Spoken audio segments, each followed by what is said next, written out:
करी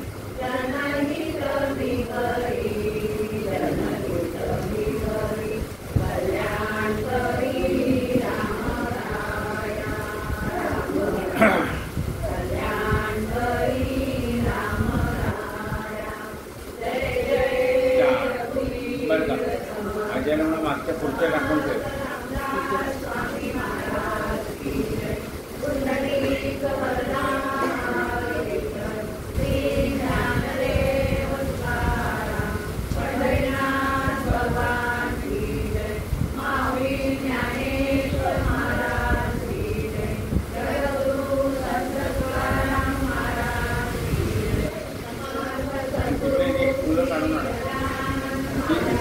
काढून आणायचं तुला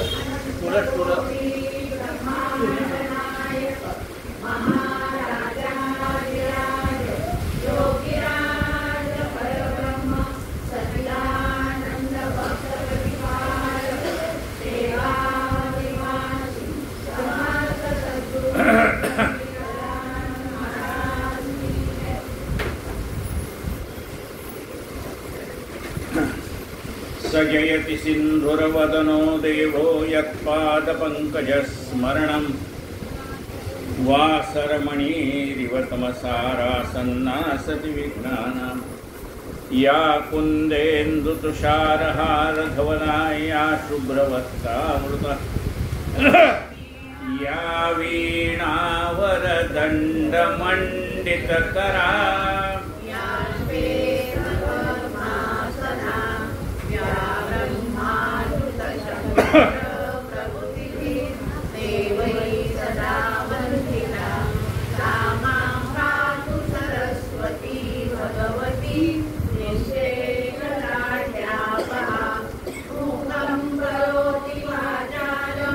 पंगुं लंघयते गिरिं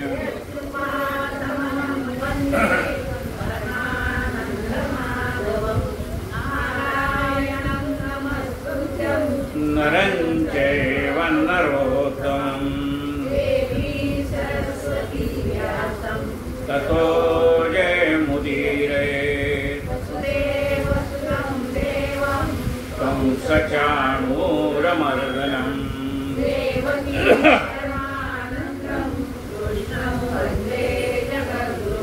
गुरुर्ब्रह्मा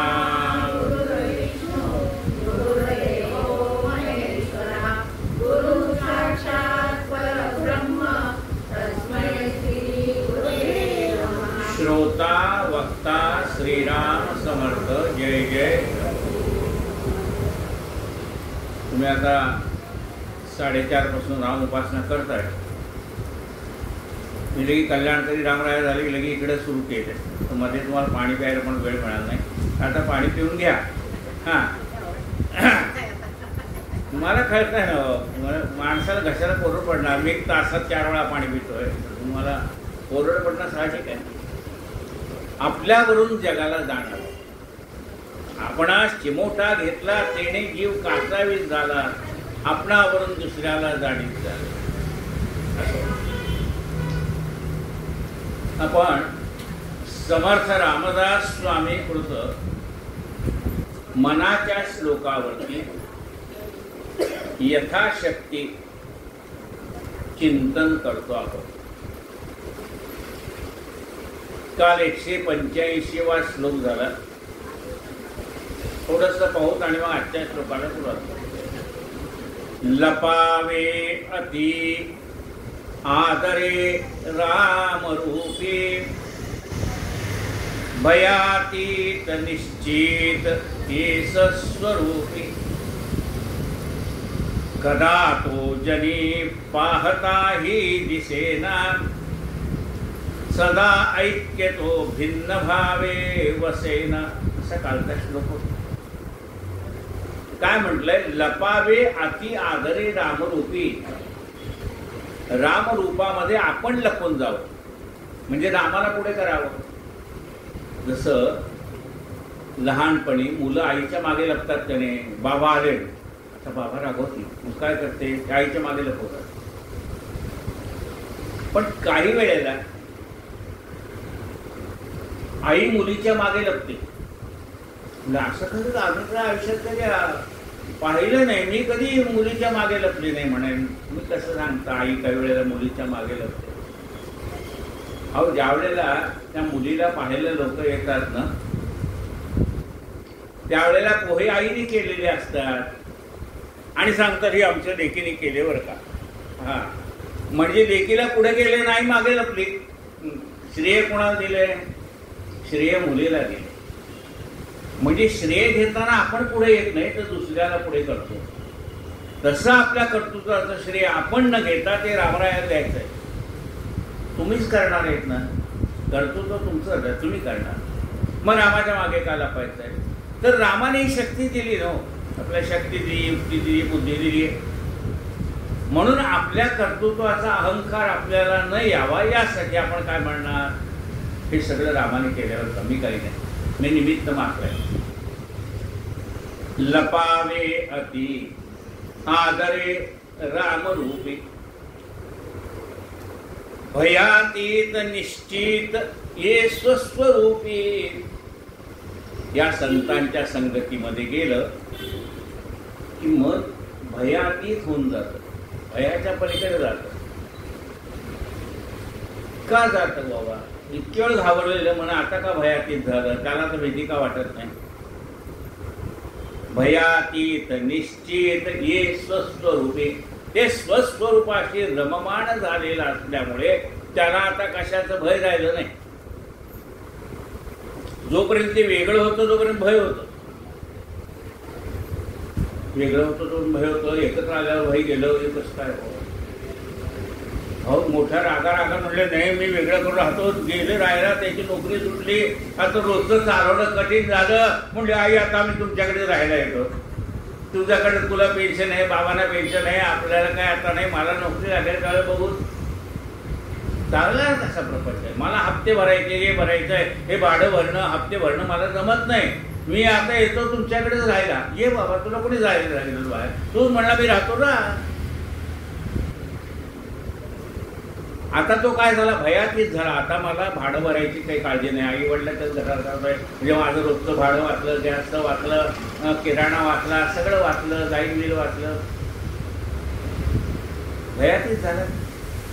स्वस्वरूपाशी मिळाल्यानंतर भयातीत, भयातीत निश्चित ये स्वस्वरूपी, कदा तो जनी पाहताही दिसेना. तुमचा आवाज फार वाढतो,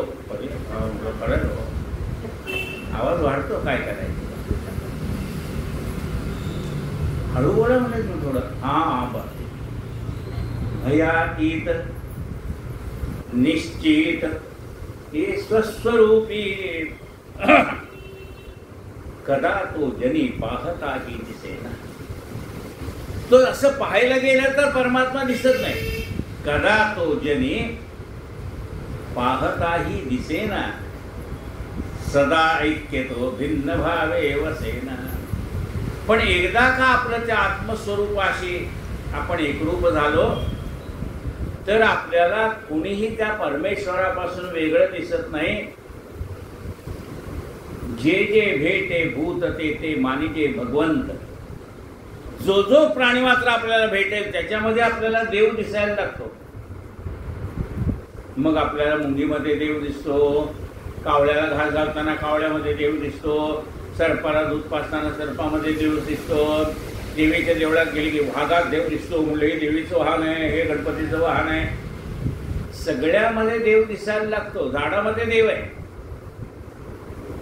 चराचरामधला देव पाहण्याची दृष्टी आपल्याला येते आणि त्यामुळे देव सर्वत्र आहे, वेगळं सांगावं लागत नाही. अतिथी देवो भव, मातृदेवो भव, पितृदेवो भव, आचार्य देवो भव, अतिथी देवो भव. सर्वत्र तो देव दिसायला लागतो आम्हाला, त्यामुळे वेगळा नाही. सदा ऐक्य तो भिन्न भावे वसेना. आतापर्यंत आम्हाला सर्वत्र न दिसणारा देव या सज्जनांच्या संगतीमध्ये गेल्यामुळे आम्हाला तो सर्वत्र भरलेला जाणवतोय. कुणाच्या रूपाने मदत केली सांगता येत नाही. जय जय रघुवीर समर्थ. आजच्या श्लोकाकडे आपण वळूयात. सारिखे पूर्ण वैराग्य ज्याचे वशिष्ठा परिज्ञान योगेश्वराचे कवी वाल्मिका सारिखा मान्यैसा नमस्कार माझा सद्गुरु रामदासा. जय जय रघुवीर. आजचा श्लोक आहे श्लोक क्रमांक 186. सदा सर्वदा रामसन्निध आहे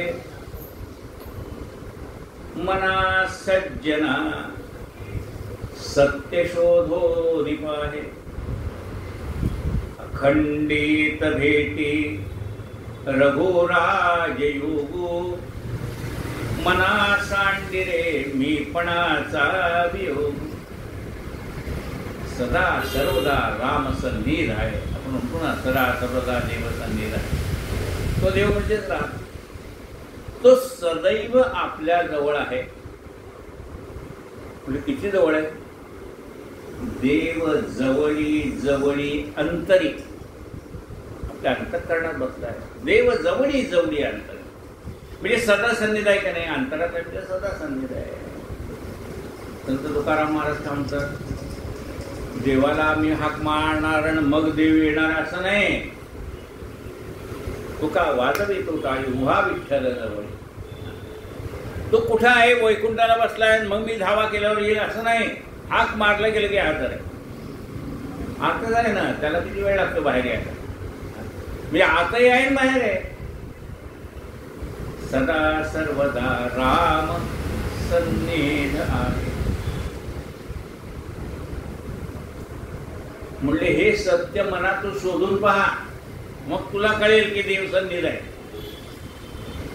आतापर्यंत तू फिरायला कुठे गेला होता? चारोधाम यात्रा करून आलो, उलटे 12 ज्योतिर्लिंग करून आलो, सगळं करून आलो, अष्टविनायक करून आलो, सगळं करून आलो. कुठे शोधिशी रामेश्वर आणि कुठे शोधिशी काशी. अरे इथेच बसलाय तो. याचा अर्थ जाऊ नये का? जावं ना. तीर्थक्षेत्रे तीर्थे तीर्थे साधू संत. या तीर्थक्षेत्रात जावं. त्या ठिकाणी साधू संत असतात, सज्जन असतात. त्यांची आपली गाठ पडते. ती स्थानं त्यांच्या त्यांच्या तपश्चर्येने पवित्र झालेली असतात. तिथे गेल्यानंतर आपली बॅटरी चार्ज होते. जायला पाहिजे, तीर्थयात्रा करायला पाहिजे. पण तो आपल्या जवळ हे पण विसरता होतो. सदा सर्वदा राम सन्निध मना सज्जना सत्य शोधो निपाहे. आणि तिथे नेण्या ठिकाणी गेल्यानंतर तुम्हाला काही देवाच्या पायावर डोकं ठेवून पाया पडता येणार नाही. हे 50 फूट लांब 100 फूट लांब इथूनच पाया पडेल ना. त्याला हार घालता येत ना, पायावर डोकं ठेवता येत ना काही. आपल्याला पंढरपूरला गेले की पायावर डोकं ठेवायची सवय हो. त्यामुळं ती कुठं तिथे आपल्याला गेलं ना, हे लांब उभारून पाय पडायचं म्हणजे आपल्याला ते कसतरी वाटतं. पण ते कसतरी वाटून चालणार नाही ना. सदा सर्वदा राम सन्निध आहे. ती मूर्ती लांब आहे, देव लांब नाही. त्या परमेश्वराची मूर्ती आपल्यापासून लांब आहे, पण देव लांब नाही. तुम्ही गाभाऱ्यात प्रवेश केला की त्याचं लक्ष आहे हो. तुम्ही त्या एसटी स्टँडला उतरलात किंवा तुम्ही तिथं रेल्वे स्टेशनला उतरलात, तिथनं देव आपल्याकडे पाहत असतो. भक्त यायला लागले बरं का माझं. वाट पाहे उभा भेटीची आवडी. तुम्ही इथून बसला ना पंढरपूरला जायला, रेल्वे स्टेशनला गेला की तो म्हणतो भक्त माझ्याकडे यायला लागले बरं का. त्याचं लक्ष आहे आपल्याकडे. तुम्ही शेगावला जायला घरून निघाला बॅग बी घेऊन, महाराजांना लगेच कळतंय भक्त आपल्याकडे यायला लागलाय. सदा सर्वदा राम सन्निध आहे मना सज्जना सत्य शोधो निपाहे. खंडित भेटी रघुराज योगू. आणि त्या भगवंताची आपली अखंड भेट आहे. आत्ता भेटला, थोड्या वेळाने भेटणार नाही असं नाही. 24 तास तो आपल्यासाठी उभा आहे. अखंडित भेटी रघुराज योगू मना सांडी रे मीपणाचा वियोग. म्हणजे तो अखंड असणारा राम आम्हाला का नाही? मना सांडी रे मीपणाचा वियोग. तुझा हा जो मीपणा आहे तो त्या परमात्मा प्राप्तीच्या आड येतोय. तो मीपणा सांडला असतं तुझा आणि त्याची सदैव भेट आहे. मना सांडी रे मीपणाचा वियोग. जय जय रघुवीर समर्थ. भूते पिंड ब्रह्मांड हे ऐक्य आहे, परी सर्व ही स्वस्वरूपी नसाहे. मना भासले सर्व काही पहावे, परी संग सोडून सुखी राहावे. भूते पिंड ब्रह्मांड हे ऐक्य आहे. भूत म्हणजे याच्यावर प्राणी मात्र. ही सगळी भूत आहेत म्हणजे याच्यावर प्राणी मात्र आहेत. पशु पक्षी क्रीडा मंगली सगळे. आपला हा पिंडात्मक देह आहे, हे ब्रह्मांड आहे, हे सगळं ऐक्य आहे. म्हणजे मी दिसायला वेगवेगळं असताना ऐक्य कसं आहे? ती भूत वेगळी वाटतात. हे माझा पिंडात्मक देह तो वेगळा वाटतो, हे ब्रह्मांड वेगळं वाटतं. तुम्ही तर म्हणता सगळं एकच आहे. म्हणजे ती ज्ञानदृष्टी आल्यानंतर सगळे एकही कळतं. पण मग ज्ञानदृष्टी आल्यावर म्हणजे काय मला कळलं नाही. मोठ्या ताईचं लग्न होतं. आपल्या घरातली मोठी बहीण असते ना, तिचं लग्न होतं. हा धाकटा भाऊ गेला. मग त्याची ती मोठी बहीण आपल्या नवऱ्याला आईने केलेलं सगळं रुखवत दाखवत होतं. काही रुखवत तिने पण केलं होतं. बघा हे काय केलं ते. रुखवत दाखवता दाखवता दाखवता ती आली साखरेच्या रुखवताजवळ. ताटही साखरेचं, त्याच्यामधला भातही साखरेचा, त्याच्यावर वाढलेलं वरण आहे साखरेचं, कारल्याची भाजी साखरेची, कोथिंबीर, जेवढे पदार्थ ताटात वाढले सगळे साखरेचेच आहे. पण हा धाकटा भाऊ त्याला सगळंच वेगळं दिसतंय. ताट दिसतंय, भात दिसतोय, त्याच्यावरचं वरण दिसतंय, त्याच्यावरचं तूप दिसतंय, त्याच्यावरची भाजी दिसते. सगळं आई कारल्याची भाजी, आई ही बटाट्याची भाजी, आई वाटी किती चांगली दिसते, ताट किती चांगलं दिसते.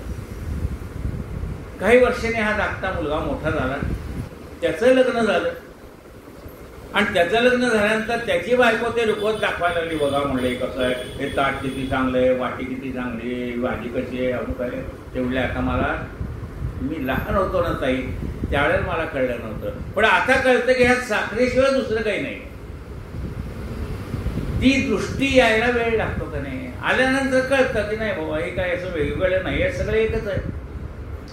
भूते पिंड ब्रह्मांड हे ऐक्य आहे, परी सर्व ही स्वस्वरूपी नसाहे. हे सगळं त्या आत्मस्वरूपापासून झालेलं आहे.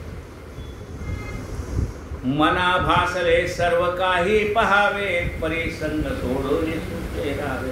मनाला हे जरी वेगवेगळं भासलेलं असलं तरी ते फक्त साखरेचंच आहे हे लक्षात ठेवावं. तरी तसं हे विश्व सगळं जरी वेगवेगळं वाचत असलं तरी त्यामध्ये परमेश्वरी तत्वाशिवाय दुसरं काही नाही हे लक्षात ठेवावं. भूते पिंड ब्रह्मांड हे ऐक्य आहे, परी सर्व ही स्वस्वरूपी नसावे. मना भासले सर्व काही पहावे, परी संग सोडून सुखी राहावे.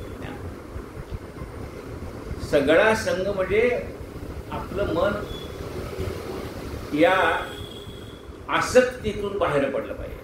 प्रपंच सोडावा लागत नाही, प्रपंचाची आसक्ती सोडावी लागते. तो संग सोडून द्यायचा, मन निसंग होऊन जातं.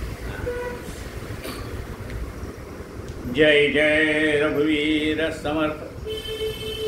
देहे भान हे शास्त्रज्ञाने पुढावे, विदेहीपणे भक्तिमार्गे चिजावे. विरक्ती वळे निंद सर्वे त्यजावे, परिसंग सोडून सुखे राहावे. देहे भान हे शास्त्रज्ञाने खुडावे. देह आहे हे भान आहे आपल्याला, हा देह माझा आहे हे भान आहे. पण हा देह माझा मी तात्पुरता स्वीकारलेला आहे. काही काळानंतर ह्या देहाचा मी त्याग करून जाणार आहे. हे ज्ञान कशाने मिळणार? शास्त्राने मिळणार आहे. हा सगळा देह पंचमहाभूतापासून झालेला आहे आणि नंतर पंचमहाभूतामध्ये विलीन होऊन जाणार आहे. हे शास्त्रज्ञान झाल्यानंतर मी देह ही भावना नाहीशी होऊन जाते. मी कोण आहे? चिदानंद रूप शिवोहम. देहे भान हे ज्ञानशस्त्रे खोडावे. ज्ञानाच्या शस्त्राने हे देह, हा देह म्हणजे मी, हे भान काढून टाकावं. मी आत्मस्वरूप आहे किंवा मी चिदानंद स्वरूप आहे हे भान ठेवावं. विदेहीपणे भक्तिमार्गेचे जावे. मग आता हा देह म्हणजे मी ही भावना गेल्यानंतर काय झालं? आपण विदेही झालो. विदेहीपणे भक्तिमार्गेचे जावे. हा देह आहे म्हणून मी हे काम करतो असं म्हटलं तर काय होईल? त्या प्रत्येक गोष्टीचं फळ आपल्याला भोगावं लागेल की नाही? पुण्य केलं तर स्वर्गाला जावं लागेल, पाप केलं तर नरकात लागेल, पुनरुत्ती जन्म पुनरुत्ती मरण याला यावं लागेल. ही विधेय अवस्था म्हणजे हे मी केलंच नाही याचा अहंकारच मला नाही. करायचं सगळं पण त्या गोष्टीचा अहंकार बाळगायचा नाही. त्याला विदेही भक्ती म्हटलंय. मी करतो हा भागच नाही त्याच्यामध्ये. विदेहीपणे भक्तिमार्गेचे जावे. विरक्ती बळे निंद सर्व येथे जावे. मनामध्ये विरक्ती निर्माण झाली की ज्या ज्या गोष्टीची लोक निंदा करतायत ते आपण करणार नाही. मनामध्ये विरक्ती निर्माण होईल. नको बाबा असं त्यांचं लोक रावट होतील.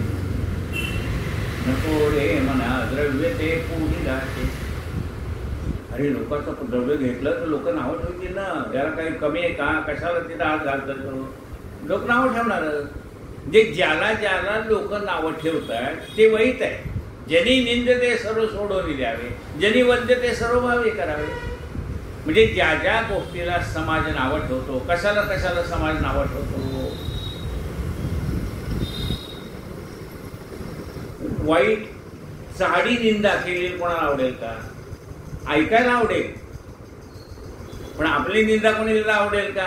दुसऱ्याची निंदा ऐकायला का तयार असतात पण आपली निंदा कोणी करायला आपल्याला आवडेल का? आवडणार नाही. म्हणजे कुणाची निंदा करू नये हे जर कळलं आपल्याला. कारण निंदा कुणालाच आवडत नाही, स्तुती सगळ्यालाच आवडते. म्हणून जे जे चांगलं आहे वाईट करणं नको, खोटं बोलणं नको, कुणाचं वाईट करणं नको, काही नको, कुणाचं वाईट चिंतन नको. हे सगळं निंद्य कर्म जे आहे ते विरक्ती बळाने सोडून द्यावं. मनामध्ये वैराग्य निर्माण झालं. नको बाबा आता कुणाच्या द्रव्याची आसक्ती नको, कोणाकडे वाईट पापे करून देणे पाहायला नको, काय नको. मनात सांग बा रावणा काय झाले, अकस्मात ते राज्य सर्व बुडाले. मग हे सगळं पाहिल्यानंतर मनामध्ये विरक्ती निर्माण होते. नको आता काही माझं आहे ते मला सांभाळता येणं सगळ्या जगाचं कुठं बघू मी. विरक्ती निर्माण होईल का नाही मनामध्ये? एक सांभाळता येत नाही. विरक्ती बळे निंद्य सर्व त्याच्यावे. परिसंग सोडून सुखे राहावे. हा सगळा संग सोडून द्यावा आणि सुखाने राहावं. संग म्हणजे मन ज्याच्या ज्याच्यामध्ये गुंतलंय त्यातनं बाहेर काढावं आणि सुखाने राहावं. त्या मनात मन त्यात गुंतलंय म्हणून दुःख आहे. मन त्यात गुंतलं नसलं तर दुःख नाही आहे. आता रस्त्यावर एवढे ऍक्सिडेंट होतात, एवढे लोक मरतात, हे करतात, आपल्याला काय वाटतं का? पेपर वाचतो, बातम्या पाहतो, पण त्यात आपल्याविषयी कोणी गेलं तर दुःख का? आपण त्याच्यात गुंतलोय म्हणून दुःख आहे. गुंतलो नसलं तर दुःख नाही. ज्याच्यामध्ये आपण मनाने गुंतलोय त्याच्याबद्दल सुख पण आहे आणि दुःख पण आहे. मनाने गुंतलं नाही त्याच्यामध्ये सुखही नाही दुःखही नाही. विरक्ती बळे निंद सर्व त्याच्यावे. परिसंग सोडून सुखे राहावे. सगळ्या गोष्टीचा संग सोडून द्यावा आणि सुखाने राहावं. संग सोडून द्यावा याचा अर्थ काय? कर्तव्य सोडून द्यायची नाही. आपल्या वाट्याला आलेली सगळी कर्तव्य कर्म आपण पार पाडायची, पण गुंतायचं नाही. कशातही गुंतायचं नाही. गुंत्यात गुंतून हा पाय माझा मोकळा, रंगात रंगुनिया रंग माझा वेगळा. सगळ्यामध्ये आहे पण कशात नाही, असं झालं पाहिजे. जय जय रघुवीर समर्थ. मही निर्मिली देव तो ओळखावा, जया पाहता मोक्ष तात्काळ जीव, तया निर्गुणा लागी गुणी पहावे, परिसंग सोडून सुखे राहावे. खरा देव ओळखायचा असेल तर कसा ओळखता येईल? मही निर्मिली देव तो ओळखावा. ज्याला देव म्हणतात, ज्याने हे संबंध विश्व निर्माण केलं तो परमात्मा आहे. जमीन त्यांनी पृथ्वी निर्माण केली, मही म्हणजे पृथ्वी तयार केली. या पृथ्वीतनं वेगवेगळे धातू निघाले, काही दगड निघाले, काही हिरे निघाले, काही माणकं निघाली, काही त्यातनं धातू निघाले, म्हणजे सोनं निघालं, चांदी निघाली, पितळ निघालं, काय असेल ते धातू वेगवेगळे निघाले. आणि त्या धातूच्या वेगवेगळ्या मूर्ती झाल्या, त्याचे देव झाले. पण आधी जमीन आणि मग त्यातनं निर्माण केलेल्या सगळे मूर्ती, दगडाची असो, मातीची असो, कशाची असो, कशात निर्माण झाली, त्या मातीतनं निर्माण झाली. मग ही मही कोणी निर्माण केली? मही निर्मिली देव तो ओळखावा. ज्याने हे विश्व निर्माण केलंय तो परमात्मा ओळखावा. जया पाहता मोक्ष तात्काळ जीवा. त्याला पाहिल्याबरोबर तात्काळ मोक्ष आहे. त्याला पाहिल्यावर म्हणजे त्याला जाणल्यावर, त्या परमेश्वराला जाणलं की जरी ही बिल्डिंग कोणी निर्माण केली हो आम्हाला माहीत नाही, म्हणजे याचा बिल्डर कोण आहे, आर्किटेक्ट कोण आहे, मालक कोण आहे माहीत नाही, पण बिल्डिंग छान दिसते. आपण जातो ना रस्त्याने, आता नवीन नवीन बिल्डिंग झालं, किती सुंदर हो का हो बिल्डिंग आहे, म्हणजे त्याला कलर चांगला दिला आहे, हे केलं आहे, व्हेंटिलेशन चांगलं आहे, खिडक्या चांगल्या आहेत, गॅलरी आहे, अमुक आहे तमुक आहे, सगळं दिसतंय. कोणी निर्माण केली? जागा कोणाची माहीत नाही, आर्किटेक्ट कोण आहे माहीत नाही, मालक कोण आहे माहीत नाही, पण चांगलं आहे. म्हणजे कोणी माहीत नसलं तरी कोणी जर निर्माण केलेलं आहे की नाही, चौकशी केलं कळेल कुणाची जमीन होती, कोणी बिल्डिंग आहे, बिल्डर कोण आहे, काय आहे. मग आपल्याला घ्यायचं असेल तर आपण त्याला जाऊन भेटू, अहो तुमच्या ह्याच्या फ्लॅटमध्ये जागा आहे का, आम्हाला आवडली बिल्डिंग, आम्ही पण येतो राहायला त्याच्यामध्ये, आहे की नाही. शोधल्यावर कळायचं नाही, तसं शोधावं. मही निर्मिली देव तो ओळखावा, जया पाहता मोक्ष तात्काळ जीवा. त्याला पाहिल्याबरोबर मोक्ष. म्हणजे एखादा मध्यस्थ घेऊन जर तुम्ही ब्लॉक बुक करायला गेला, त्याचं कमिशन 2%, 5% काही ते आहे, गेल्यावर मग आपल्याला म्हणजे तेवढं महाग पडला का नाही ब्लॉक, पण मालकच भेटला तर कमिशनच वाचलं की हो, बरोबर आहे की नाही. मालकाच कशी डायरेक्ट काय, मग मध्ये कमिशन विमिशन मागत नाही, तेवढे पैसे तुम्हाला लाख रुपये कमी करतो, 5 लाख करून देतो. मालक असेल तर कमी करेल, बाकी तो कमिशनवाला तर तो आणखीन 2 पैसे वाढवूनच सांगेल आपल्याला. म्हणले बघा तुम्हाला केवढा विकायचा आहे, 10 लाखांना मी द्यायला सांगतो 15 लाखांचा विकताय, पण तुमच्यासाठी मी कमी करतो 15 लाखाचे, म्हणले 12 लाख करतो, तरी याला 2 लाख रुपये जास्ती मिळाले, 10 लाख विकायचं याला.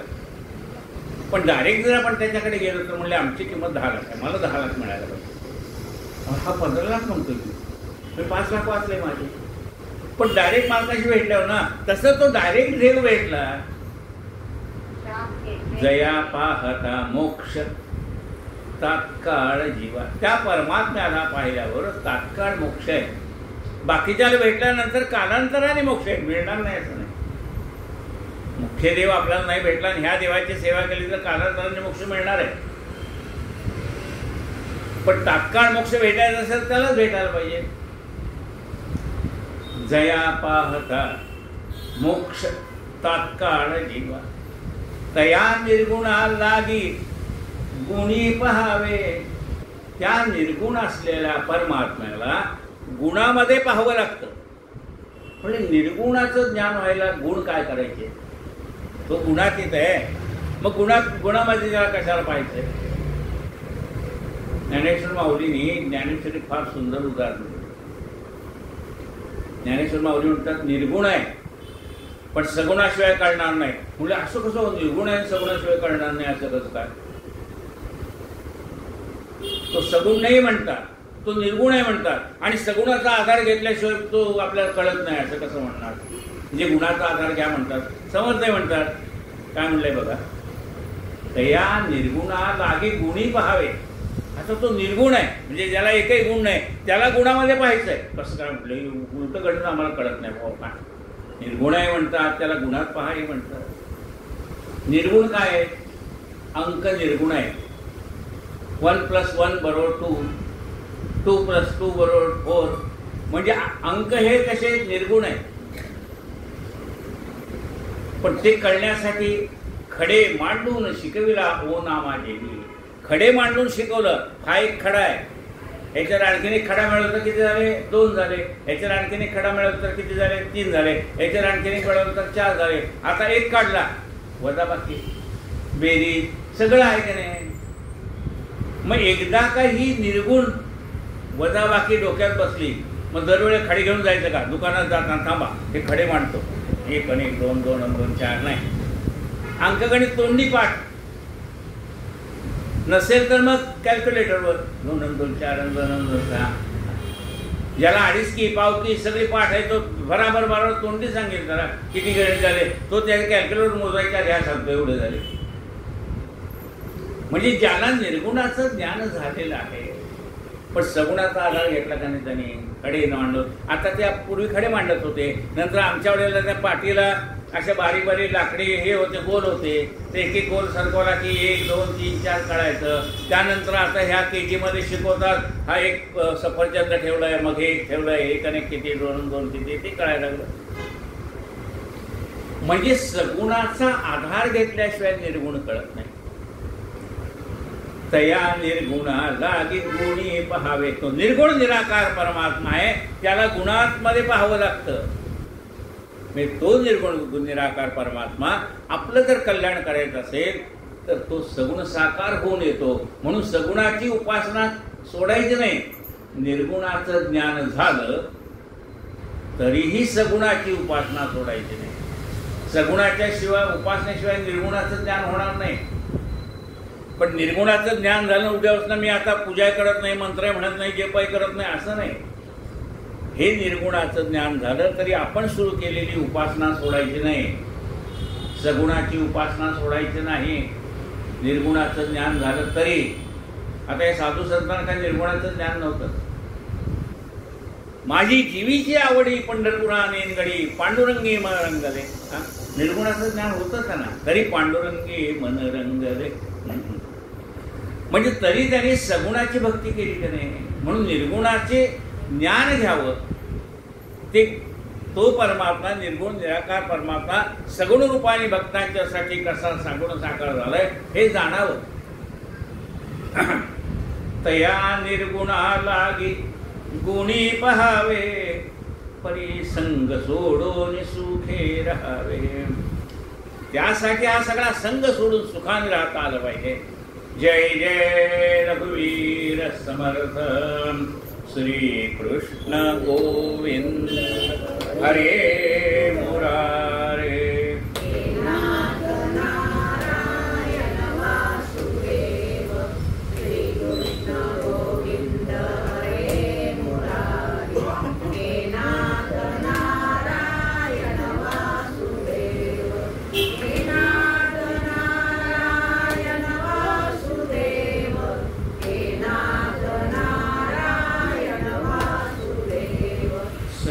कृष्ण गोविंद हरे मुरारी. हे नाथ नारायण वासुदेव. श्री कृष्ण गोविंद हरे मुरारी. हे नाथ नारायण वासुदेव. आता आपण जो श्लोक पाहिला तो वाचतो आणि मग नवीन श्लोकाला सुरुवात करतो. आता ज्याचा अर्थ सांगितला तो श्लोक पुन्हा एकदा वाचतोय. मही निर्मिली देव तो ओळखावा, जया पाहता मोक्ष तात्काळ जीवा. तया निर्गुणा लागी गुणी पहावे, परिसंग सोडून सुखे राहावे. नवे कार्य करता नवे सृष्टी भरता, परे होनी परता न लंपे विवाहा. तया निर्विकल्पासी कल्पित जावे, परिसंग सोडून सुखे राहावे. तो निर्गुण निराकार परमात्मा कसा आहे ते सांगितलंय. नवे कार्य करता नवे सृष्टी भरता. तो स्वतः काही करत नाही. नवे कार्य करता नवे सृष्टी भरता.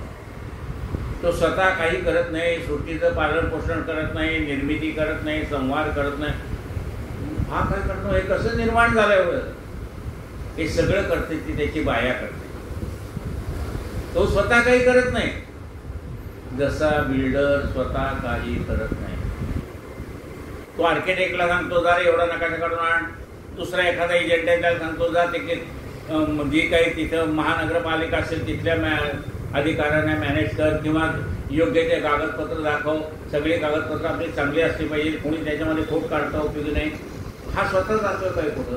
हा स्वतः कुठेही जातायत की त्यांची माणसं. हा स्वतः एसी मध्ये त्याचं स्वतःची पहिली केबिन मांडलेली असते. तो एसी मध्ये बसलेला असतो. उन्हात तानात कोण फिरतं? त्याचा आर्किटेक्ट फिरतोय, त्याचे नेमलेला मुकादम फिरतोय, स्ट्राईकवर तो उभा, किती गाड्या आल्या, किती झाल्या, सिमेंट गोण्या किती आल्या. हा उन्हा पावसात उभा आहे आणि हा आतमध्ये थंड आहे. तो काही करत नाही पण त्याच्या सत्तेने चाललंय का नाही? सगळा पैसा त्याचा लागला आहे, त्याच्या सत्तेने चाललंय. तसा निर्गुण निराकार परमात्मा स्वतः काही करत नाही पण त्याच्या सत्याने चाललंय. नवे कार्य करता नवे सृष्टी भरता. परे होनी परता न लिंबे विवाहता. परे होनी पर, तो परावाणीच्या पलीकडे. तू परे होनी पर मन बुद्धी अगोचर. मन बुद्धी अगोचर. तुझा वेदान कळे पार. शिणला सहस्त्रफणी. काकडा म्हणता का नाही? तू परे होनी पर मन बुद्धी अगोचर. मन बुद्धी अगोचर. तुझा वेदान कळे पार. शिणला अपार सहस्त्रफणी. नराचा होतो नारायण. उत्कट रामदास्य करुण. उत्कट रामदास्य करुण. तसा परावाणीच्या पलीकडे कोण? निर्गुण निराकार परमात्मा. परावाणी म्हणजे काय? आपल्याला 4 वाणी आहेत. परा, पश्यंती, मध्यमा आणि वैखरी. अशा 4 वाणी आपल्याला आहेत. वैखरी म्हणजे आता आपण जे बोलतोय आणि तुम्ही ऐकताय त्याला वैखरी वाणी. मध्यमा म्हणजे तोंडातल्या तोंडात बोललंय, म्हणजे मी बोलतोय मला ऐकायला येतं. आणि नंतर मी मनातल्या मनात बोलतोय, म्हणजे पहिल्यांदा श्रीराम जय राम जय जय राम, श्रीराम जय राम जय जय राम. त्यानंतर दुसरं राम जय राम जय राम जय राम, म्हणजे मीच बोलतो मला ऐकायला मिळतं. तिसऱ्या वाणीमध्ये आपण काय करतो? नुसती माळ फिरताना दिसते. मन जप म्हणजे मंत्र मनातल्या मनात जपला जातो. आणि परावाणीचा जप म्हणजे हातात माळे घ्यावी लागत नाही, मंत्रही जपावं लागत नाही, तो ऑटोमॅटिक चालू होतो. परावाणीचा जप त्याला म्हणलाय, त्याला करावा लागत नाही, तो चालू राहतो. कबीरला विचारलं तुम्ही जप करता का नाही? तेवढं मी करत नाही, जप तर चाललाय.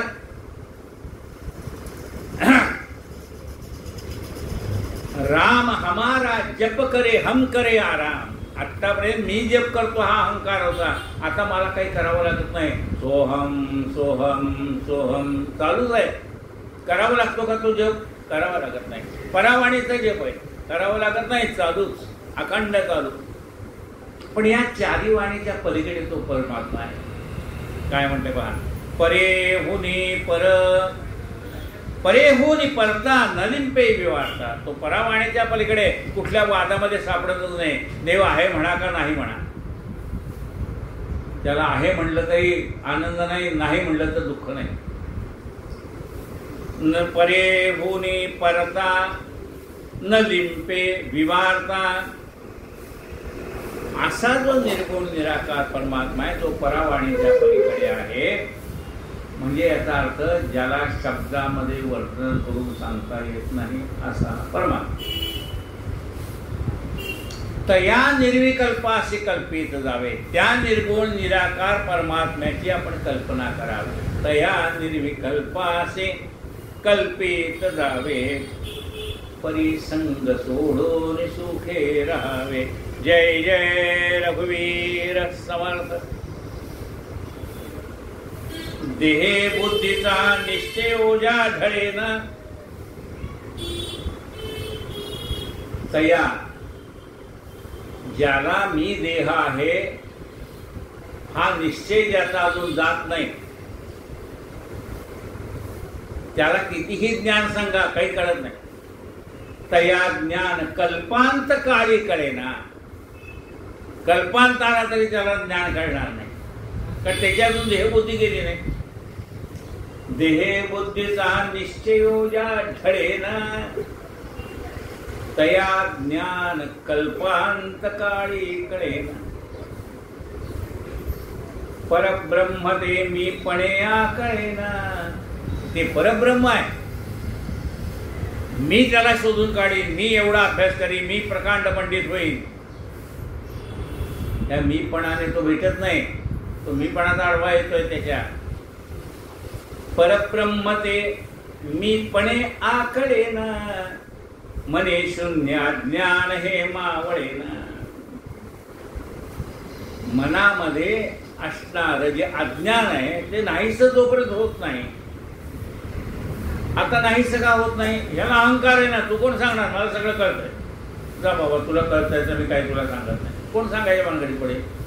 जो म्हणतो मला सगळं कळतंय त्याला कोण ज्ञान द्यायच्या भानगडीत पडे? परब्रह्म ते मी पणे कळेना, मनी शून्य अज्ञान हे मावळेना. मनातलं अज्ञान नाहीच होत नाही. शून्य भाव म्हणजे अज्ञान. मनी शून्य अज्ञान हे मावळेना, त्याच्या मनातलं अज्ञान मावळत नाही, कारण त्याचा मीपणा ज्ञानच घ्यायला तो मागत नाही. हो म्हणजे तुम्ही कधी प्रवचनाला जाता का, कीर्तनाला जाता का? तो म्हणतो मी अजिबात जात नाही. काय तिथे सगळं मला कळतंय, तिथं मी काय करतो? अरे प्रत्येकाची सांगण्याची पद्धत वेगळी. आपण जावं कीर्तनाला, प्रवचनाला जावं. नाही तुम्हाला देहाने जाता आलं तर यूट्यूबला ऐकच की कीर्तन आहे, प्रवचन आहे, ते ऐकावे. प्रत्यक्ष नाही जायला वेळ.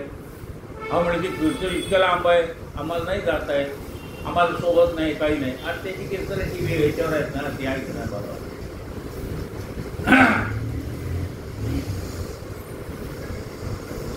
हे मनातलं अज्ञान जायचं असेल कीर्तन. हा म्हणजे कीर्तन काय तोच अभंग घेता तो. अरे अभंग जरी तोच असला त्याची निरूपणाची पद्धत वेगळी आहे. जसा मिसळण्याच्या डब्यातलं तिखट मीठ मसाला जरी एकच असलं तर घरात 4 आपल्या भगिनी असतील, म्हणजे घरात 4 स्त्रिया असतील. आपली आई आहे म्हणा, आपली बायको आहे म्हणा, आपली बहीण आहे म्हणा, आपली मुलगी आहे म्हणा, 4 स्त्रिया घरामध्ये. मिसळण्याचा डबा एकच आहे, पण प्रत्येकीच्या हाताची चव वेगळी आहे. तसं कीर्तनकाराने एकच अभंग जरी घेतला, आपण काय लगेच म्हणतो अहो कालचं कीर्तनकाराने अभंग घेतला होता, अरे ऐका बस ना, ऐक ना. कालचाच अभंग हा कसा सोडवतोय बघ तू. हा शाणा लगेच उठवतो, अहो महाराज कालचा अभंग झालाय. अरे काय तुला कळतंय बाबा, गप्प व्हायचं. काल त्यांनी जो अभंग घेतला होता तो त्याच्या पद्धतीने त्यांनी सोडवला, आज हा याच्या पद्धतीने सोडवतोय. तुला पटलं घे, नाही पटलं घेऊ नकोस. नाही ते कालच्या महाराजांनीच चांगला सोडवलं होता, ठीक आहे बाबा, यांनी याच्या पद्धतीने सोडवलं. प्रत्येकाची ती निरूपणाची पद्धती वेगवेगळी असते. कुणाला याची आवडेल, कुणाला त्याची आवडेल. मनी शून्य अज्ञान हे मावळेना. जोपर्यंत अज्ञान मावळत नाही तोपर्यंत ज्ञान कुठून येणार?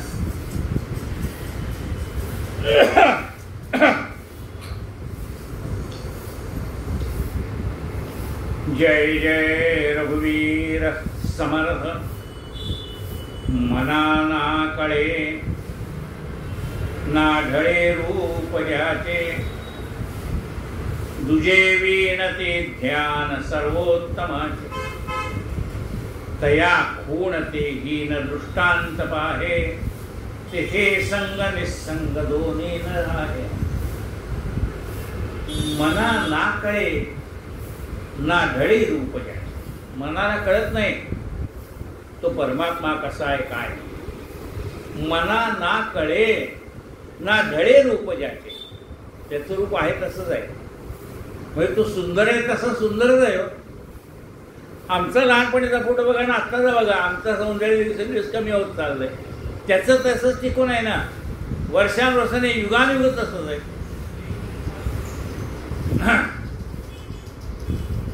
आहे ना. कृष्णाचं काय म्हणतात, कृष्णाचं वर्णन केलंय ना. अधरम मधुरम आहे ना. ते कायम सुंदर आहे. आमचं सौंदर्य बघा त्यांचं बघा. आता निरनिराळ्या नट्यांचे याचे फोटो येतात बघा फेसबुकवर. त्यांचा त्या तरुणपणाला फोटो ना आत्ताचा फोटो आपल्याला लगेच कळतंय ना फरक किती पडला. आपले कळतंय. आपली जी तरुण नट होते ना आत्ताचे बघा त्यांचे फोटो. ते सौंदर्य कायम टिकलं का नाही टिकलं. इतरांचं सौंदर्य कायम टिकत नाही पण त्याचं कायम टिकलेलं आहे. मना ना कळे ना ढळे रूप ज्याचे, दुजे विणते ध्यान सर्वोत्तमाचे. दुजेपणा झाला तर ते ध्यान कळणार नाही. एकरूप झाल्याशिवाय कळणार नाही. आता कालचंच आपण उदाहरण सांगितलं का नाही. त्यांनी गजानन महाराजाला प्रार्थना केली की लगेच महाराजांनी दृष्टांताने सांगितलं. म्हणजे ते एकरूपाने ध्यान केल्याशिवाय ते परमेश्वराचं ध्यान लागत नाही ना. तुझे विणते ध्यान सर्वोत्तमाचे, तया खूण ते हीन दृष्टांत आहे. त्याला उदाहरण द्यायला जगामध्ये दुसरं उदाहरण नाही. म्हणजे आत्मस्वरूपाचं दर्शन घ्यायचं असेल तर तुम्हाला मनाची एकाग्रता करावी लागेल. सगळ्या गोष्टीतनं मन काढून घ्यावं लागेल. त्यावेळेला आत चाललेला अनाहत ध्वनी ऐकायला मिळेल. तया खूण ते हीन दृष्टांत पाहे, तिथे संग निसंग दोन्ही न राहे. त्या ठिकाणी संग नाही निसंग नाही. आत्मस्वरूपामध्ये जो रममाण झालेला त्याला ते निर्गुण निराकार परमात्मा काय आहे ते कळेल. बाकीच्याला काही नाही. त्याला संगही नाही निसंगही नाही. तो सगळ्यांच्या पलीकडे. जय जय रघुवीर समर्थ.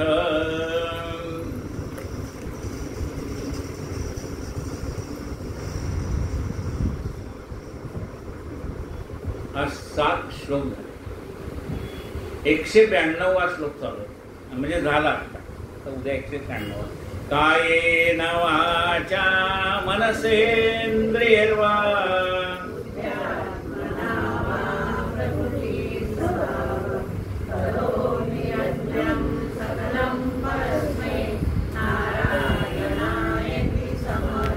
आता 13 श्लोक राहिले. मग मनाचे श्लोक संपतील. वावणा. केशवं राम नारायण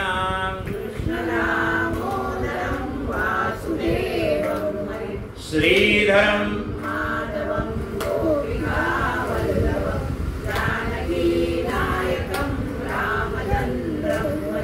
हरे राम राम राम हरे हरे, हरे कृष्णा कृष्णा कृष्णा हरे हरे, हरे राम राम राम हरे हरे, हरे कृष्णा कृष्णा कृष्णा हरे हरे, हरे राम राम राम हरे हरे, हरे कृष्णा कृष्णा कृष्णा हरे हरे, हरे राम.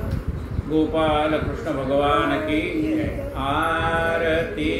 पंढरीश प्रभुची कमलजापदी विठ्ठलाची, ठेविले देवरती सावळी घनश्याम मूर्ती, गळ्यामध्ये पुष्पहार रुळती, फुले त्यावरी वैजयंती, लाजला पंचबाण जासी, लाजला पंचबाण जासी, असे कमल समनयन हर परे, कान